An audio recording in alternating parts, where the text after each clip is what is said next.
Left to die. The wind howled across the barren plains, kicking up dust like ghosts of the past. The sun, low in the sky, cast a golden light that did nothing to warm the cold fear settling in Clara's heart. She stood silently, clutching her little sister's hand, watching their father disappear on horseback over the distant ridge. He didn't look back. "Papa." Elsie's voice was small, trembling. "Where's he going?" Clara didn't answer right away. She stared at the empty trail, trying to believe it wasn't what it was. Their father had been different since Mama died, meaner, colder. He drank more, talked less. And today, without a word, he'd brought them out far from the homestead, handed Clara a half-loaf of bread, a canteen of warm water, and said, "Don't follow." "He's just going to get help," Clara lied softly, her voice shaking. "He'll come back." But even at 8 years old, Elsie wasn't stupid. She looked around, nothing but dry land, rocks, and one dying oak tree. No road, no house, no people. Just empty wild. "He left us," she whispered, her lip quivering. "He left us here to die." Clara pulled her close, wrapping the blanket tight around both of them. "No, I won't let that happen. I'm here. I'll take care of you." As the sky darkened and the first stars began to shine, the sisters huddled beneath the old oak. The cold crept into their bones. Coyotes yipped in the distance. Clara tore a strip from her dress and tied it around Elsie's blistered foot. The bread was gone before nightfall. The water, half gone. The night dragged on. Clara barely slept. Every crackle in the brush made her heart pound. She gripped a jagged rock in her hand like a weapon, watching the shadows dance. Elsie whimpered in her sleep, dreaming of home, of Mama's soft hands. By morning, Clara's lips were cracked, her stomach empty, but she kept her arms around Elsie. The prairie stretched endlessly in every direction. "Should we walk?" Elsie asked. Clara shook her head. "We don't know where to go. We have to wait." For 2 days, they waited. No one came. On the third day, Clara could barely stand. She lifted her head when she heard it. Hoofbeats, fast and steady. Fear surged first. Was it Papa again? Or someone worse? Then she saw them, dark figures on horseback, feathers and paint, long black braids catching the wind. Comanche! Clara pushed Elsie behind her, her dry throat catching a scream. The riders circled, speaking in a language she didn't know. One dismounted, a tall man with sharp eyes and a deep scar down one cheek. He knelt beside them. His gaze moved from Clara's defiant stare to Elsie's shaking form. "White child," he said in rough English. "You are dying." Clara swallowed hard, then nodded. The warrior looked at the others, then back at Clara. He reached out and gently pulled her forward. "Come," he said. "You will not die today." Clara looked at Elsie, then at the Comanche man again. They had no reason to trust him, but they had no other choice. Clara took his hand, and just like that, everything began to change. The Comanche camp. Clara had never ridden a horse before, let alone clung to the back of a Comanche warrior galloping across the plains.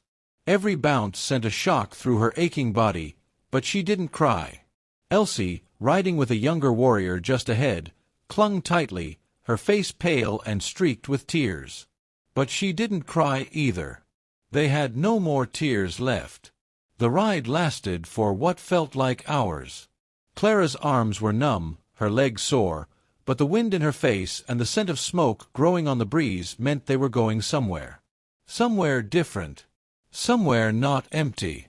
When the riders finally slowed, Clara squinted into the setting sun and saw it.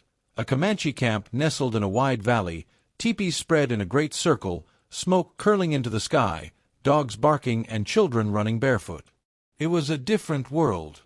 As they entered the camp, people turned to stare. The riders dismounted, and the girls were helped down gently.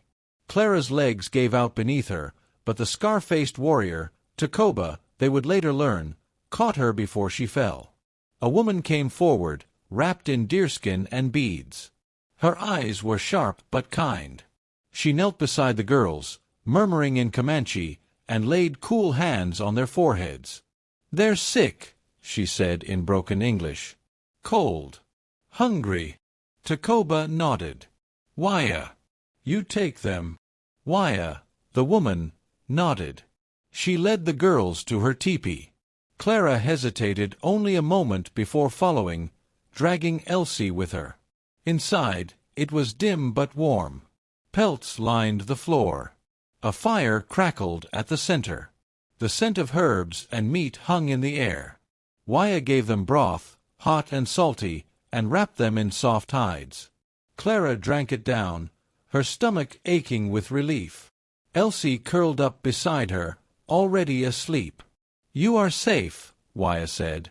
"No one harm you here." Clara nodded, unsure if she believed it, but too tired to care. Days passed. The girls regained their strength. Waya stayed close, teaching them small words in Comanche. She braided their hair, rubbed salve into their cracked hands, and made them moccasins to protect their feet. Elsie warmed to her quickly, giggling at her gentle teasing. Clara was slower to trust. But she watched. She saw the way the Comanche treated each other, with respect, laughter, discipline. They lived close to the land, hunted wild game, sang at night. It was different from the harsh silence of their father's house. No one yelled. No one drank away their pain. One afternoon, Tacoba approached Clara where she sat watching the horses. He crouched beside her. "You strong," he said simply. Clara blinked, not knowing how to answer. "You protect little one, even when you had nothing. That is strength." She nodded slowly. "I had to." Tacoba smiled faintly. "Now we help you."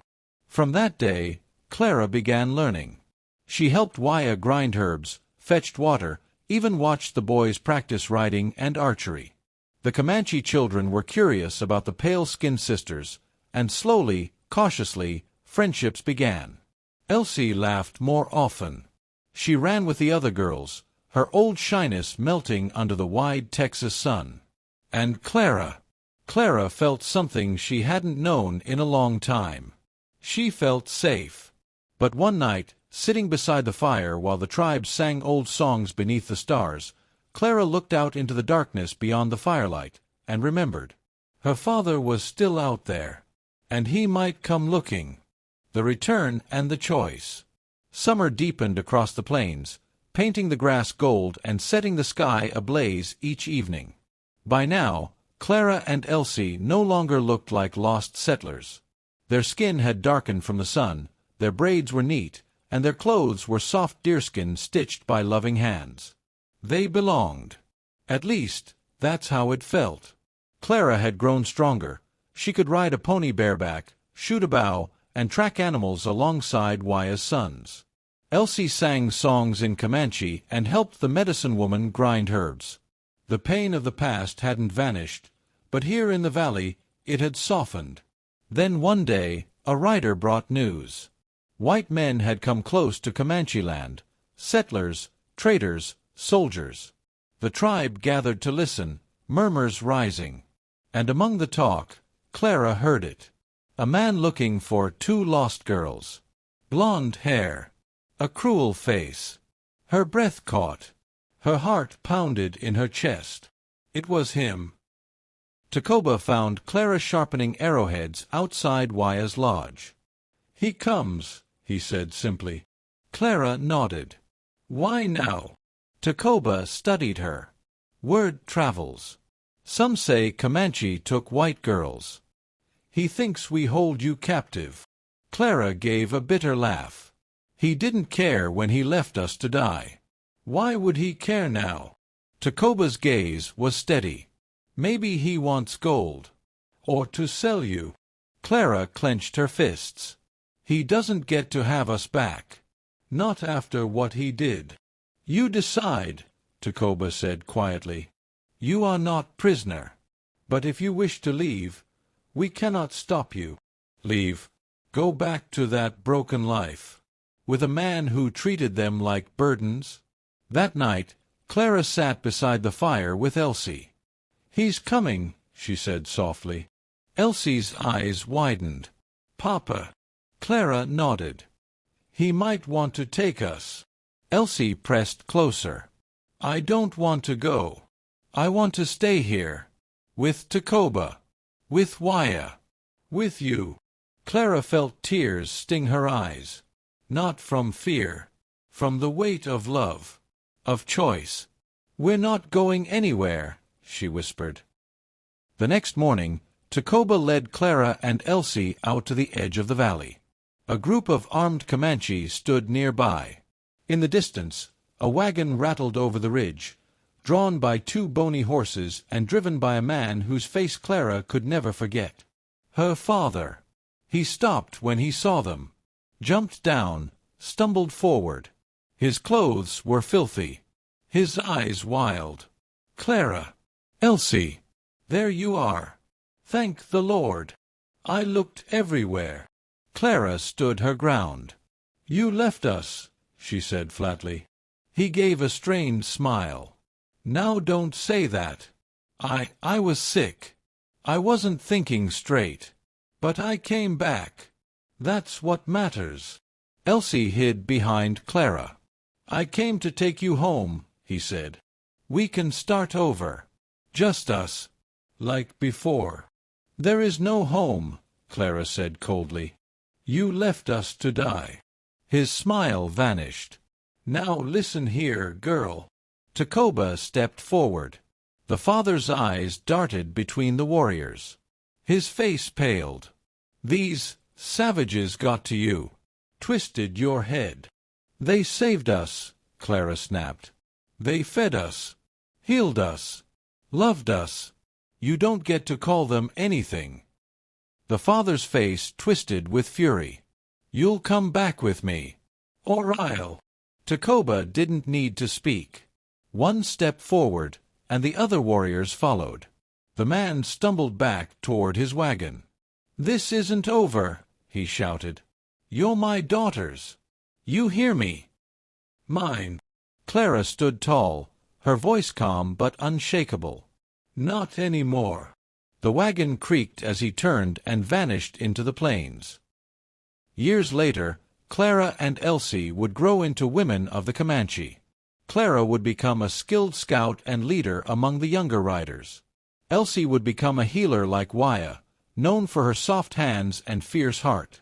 And though the memory of a dying oak tree and a father's cruelty never left them completely, it no longer defined them. They had been abandoned once. But they had been chosen too. And that made all the difference.